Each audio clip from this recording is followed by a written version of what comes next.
2022년 2학년도 외대 모의 1번이야. 문제부터 볼게. 문제 1번. 가나다라마 5개의 제시문을 지식 생산과 의사결정 등을 행하는 주체에 따라서, 이건 지금 내용이잖아. 지금 가나다라마의 내용이라고. 각 제시문을 강조하는 주체를 중심으로, 그러니까 분류의 기준은 이거죠. 지식을 생산하는 주체, 의사결정을 하는 주체에 따라서 둘로 나눈다는 얘기야. 가나다라마를 분류하세요. 그 다음에 요약합시다. 그러면 분류하는 과정에서 이미 요약이 되거나 핵심 내용을 찾아낼 수 있어. 알았어? 자, 그러면 가제시문부터 한번 보자. 자, 이거 지금 생각보다 어렵지 않은 지문이고, 이 지문을 물론 영어도 들어갔지만 그것도 영어도 그렇게 어렵지 않아. 자, 잘 들어봐. 가제시문을 먼저 하도록 할게요. 전문가는, 이미 줬잖아. 봐봐. 전문가는 해당 분야에 대해서 깊고 넓은 지식을 보유하고 있지. 그지? 기업 내에서도 비전문가에 비하여 다양한 불확실성 속에서도 비교적 안정적인 해결책을 제공할 수 있는 인재로 여겨진다. 누가? 전문가요. 그러니까 기업에서 전문가를 활용하는 이유는 여기서 얘기한 대로 비교적 안정적인 해결책을 제공한다고. 뭘 가지고? 깊고 넓은 지식이 있으니까. 전문가를 신뢰하는 거야, 지금. 알았지? 자, 이러한 전문가의 가치는 최근 코비드19와 같은 전례 없는 위기 속에서, 자, 코로나19야. 19. 신속한 백신 개발 사례를 통하여 부각되고 있다. 전문가의 활약상이 아주 뛰어나. 그러나 이제부터 나오는 거야. 현실에서는 기업이 모든 문제를 해결하는 전문가에게만 의지할 수 없는데, 이유는 다음과 같다. 첫째, 뛰어난 문제 해결 능력을 보유한 전문가가 현실적으로 별로 없어. 구하기 어렵다고. 전문가를 찾아야 되는데 찾기가 힘들어. 그러니까 비전문가한테 의존할 수밖에 없죠. 둘째, 기업 입장에서 힘들게 희소한 인재를 찾기보다 구성원의 다수의 지성을 모아 창의적이고 혁신적인 아이디어를 창출하는 역량을 강화하는 것이 훨씬 더 효과적이다. 이래서 전문가가 있으면 좋은데, 인정하는데 비전문가를 활용할 수밖에 없다고. 전문가에 비해서 비전문가가 갖고 있는 장점은 이런 거야.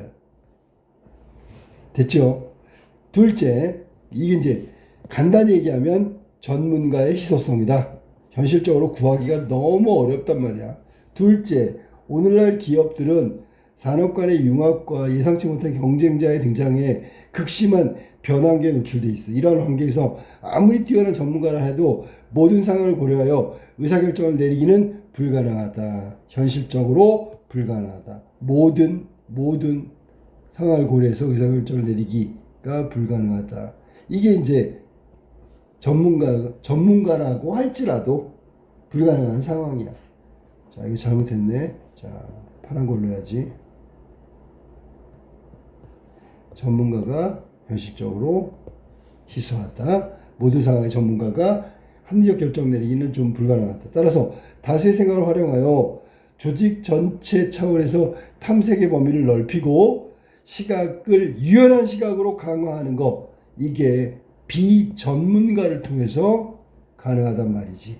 이게 지금 비전문가를 활용하는 이유에 해당되고, 반대로 얘기하면 전문가가 좋긴 한데 전문가를 구할 수도 없지만, 또 전문가라 하더라도 완벽한 의사결정을 내리기 어렵다라는 현실적인 부분을 제기하고 있는 거야. 알았어? 셋째, 집단지성은 다양한 점을 제공하며 조직 내에 형성되는 관성적인 논리나 소수의 경제에 빠지기 쉬운 자기합리화 평양을 막을 수 있다. 이 말은 반대로 얘기하면 자기합리화의 편향이 강한 집단이 바로 전문가 집단이라고. 자, 간단하게 얘기하면 이런 거야. 원래 전문가가 합리적 의사결정을 내리는데 적합하다고. 하지만 비전문가에 의존하는 이유가 있다고. 첫 번째, 전문가를 구하기가 너무 어려워. 전문가를 할지라도 합리적 의사결정을 내리는 건 불가능해. 세 번째, 자기 합리화의 편향성에 빠져 있다고. 그래서 크라우드 소싱이나 여기 말한 오픈 이노베이션 같은 경우에 수평적 참여, 네트워크 안에서 구현된 집단의 지식과 능력 자원을 활용하는 것이 새로운 혁신 혹은 문제 해결 방식으로 주목받고 있다. 이게 바로 비전문가 집단의 역할을 강조하고 있는 거죠. 이해됐습니까? 무슨 얘기인지? 자, 그래서 가 제시문에서는 우리가 생산을 하는데 생산할 때 혹은 의사결정 과정에서 전문가보다는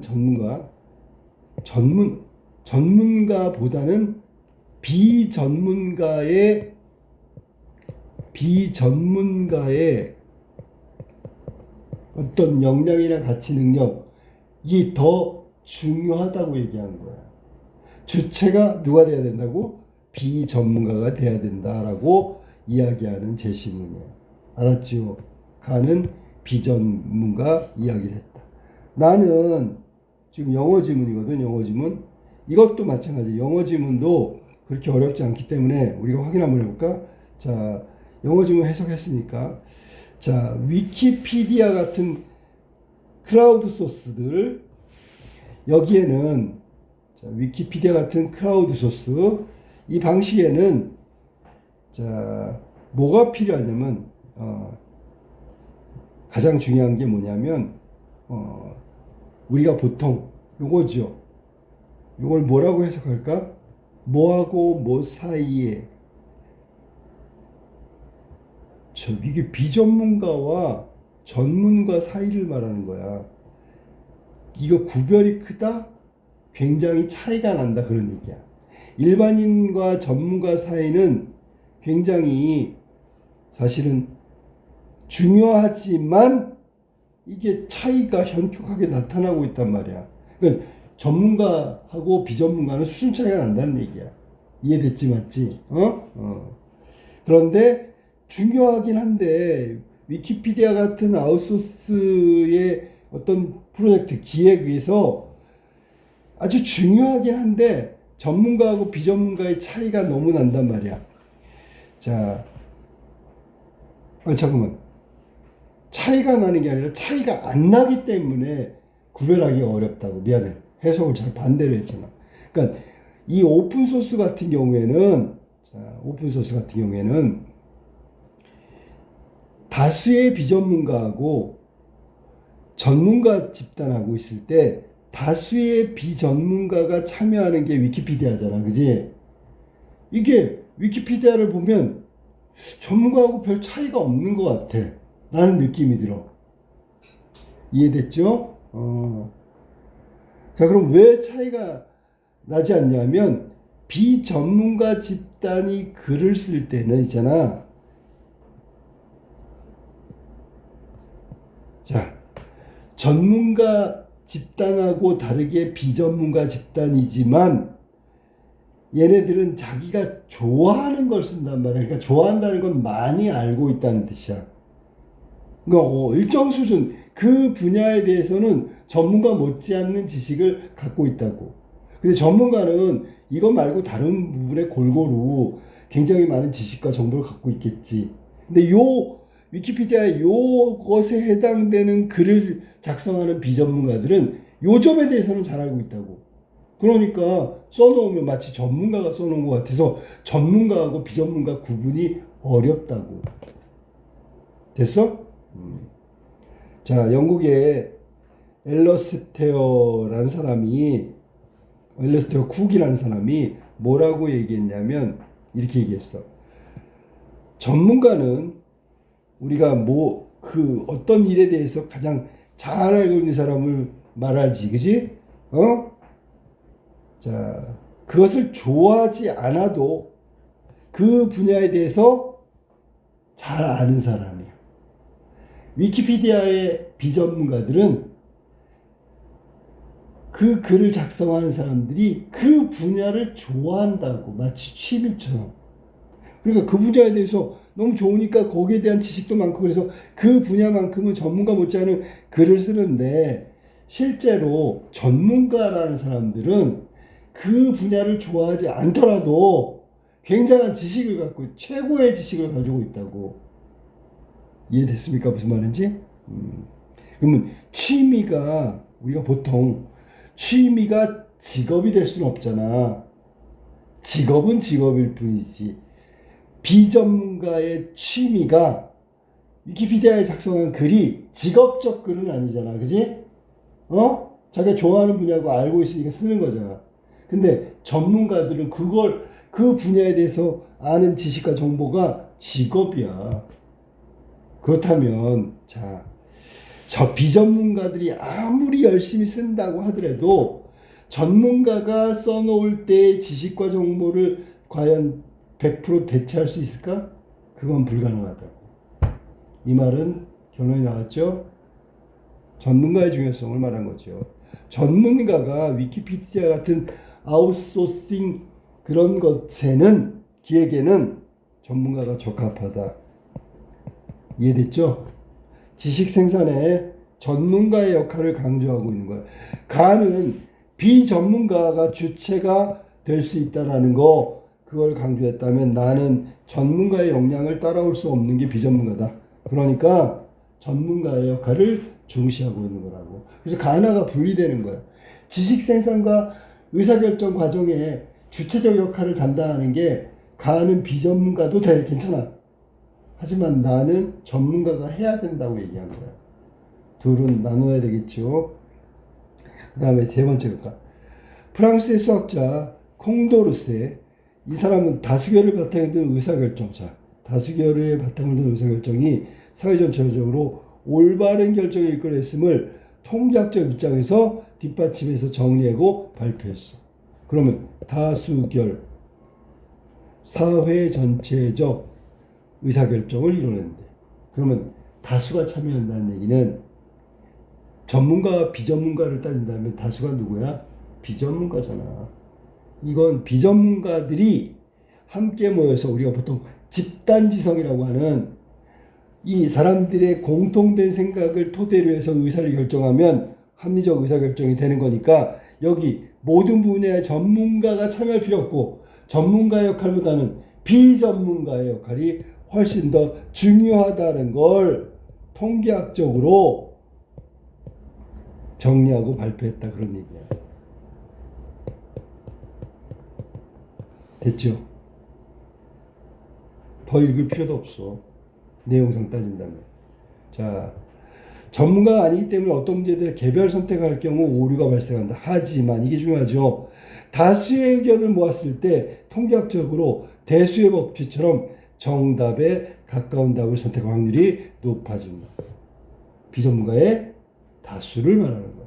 자, 그러면 예를 들어 육종학 전문가이신 프란시스코 골턴 경이 787명의 관객에게 황소의 체중을 예측하라 그랬어.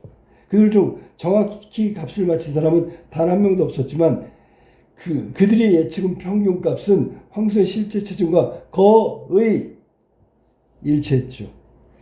그러면 그 관객들 그 몇 명이야? 787명이 소 전문가야? 아니라고요. 그냥 일반인이란 말이야.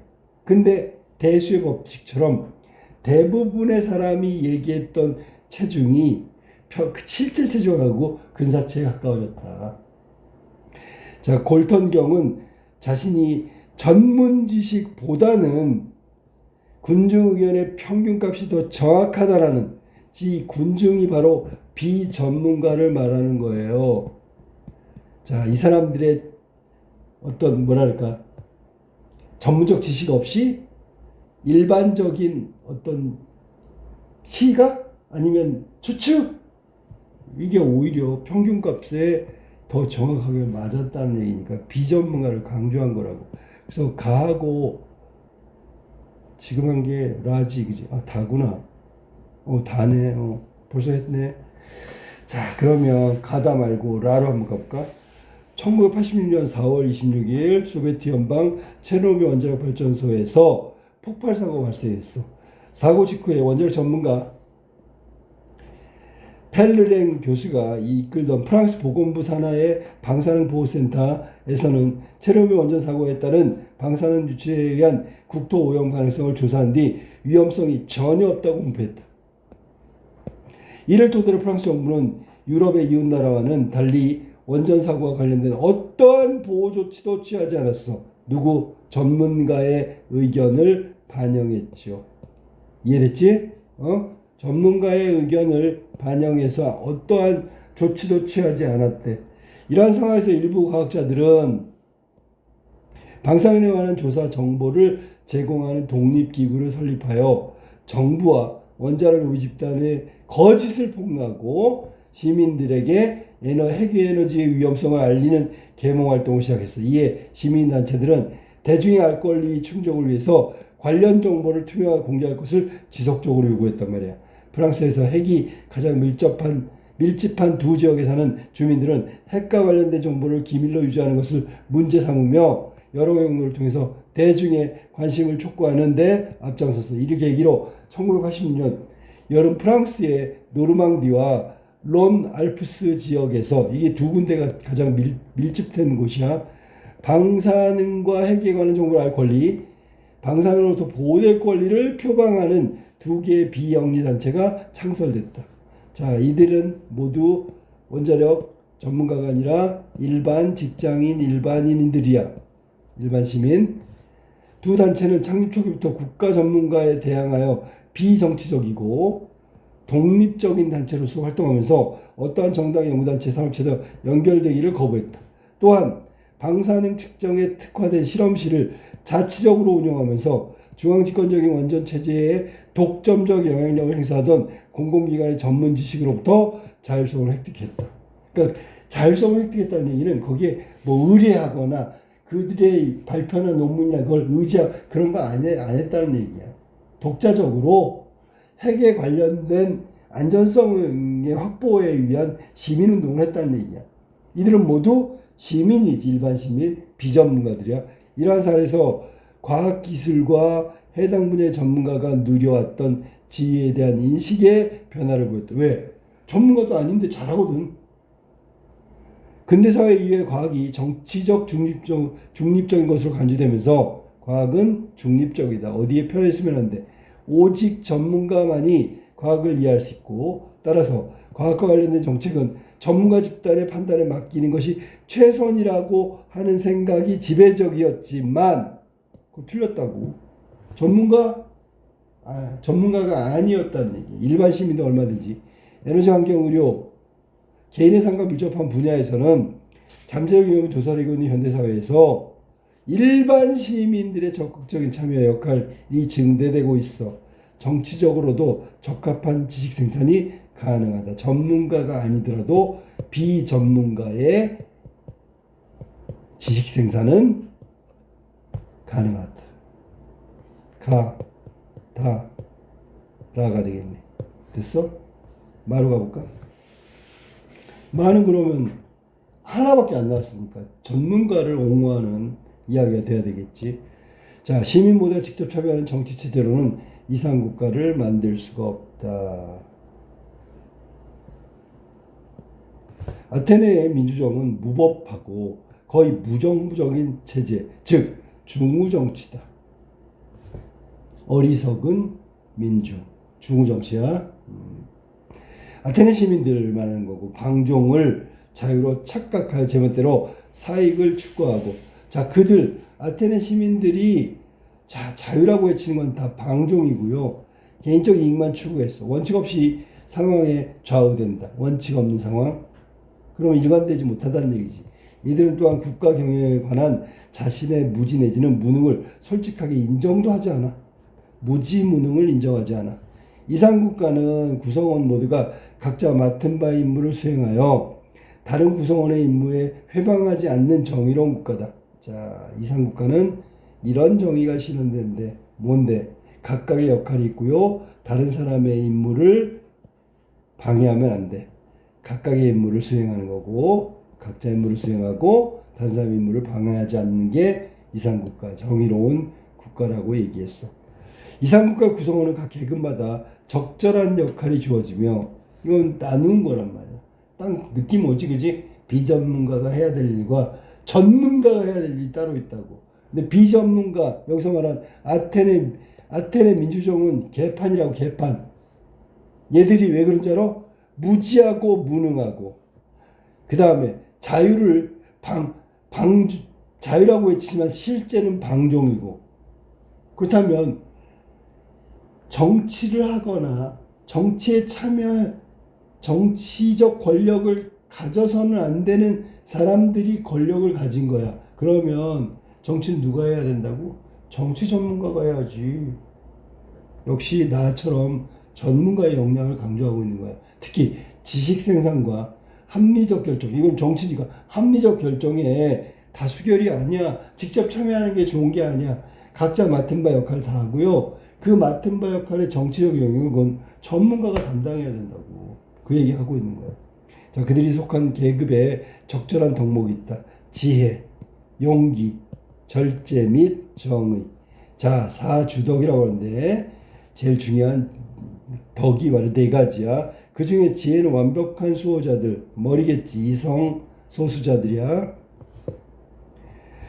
그 다음에 통치자의 고유역할이 나라 전체 운명을 정하는 정책을 결정하고 집행하는 것, 즉 의사결정하는 것, 이것은 지혜가 요구된다. 지혜가 요구된다는 건 정치에 관련된 지식과 정보, 전문적 영역에 해당된다.